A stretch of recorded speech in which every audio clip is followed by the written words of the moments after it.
Sabe o que eu acho engraçado?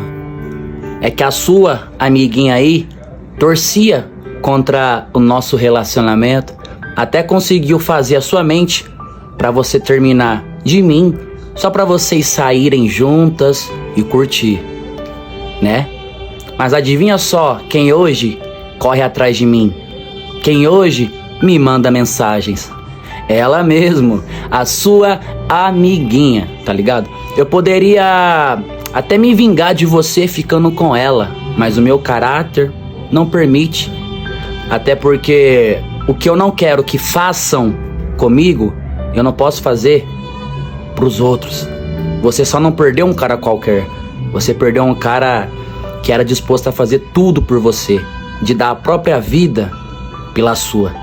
Mas ainda bem que o tempo mostrou quem é quem.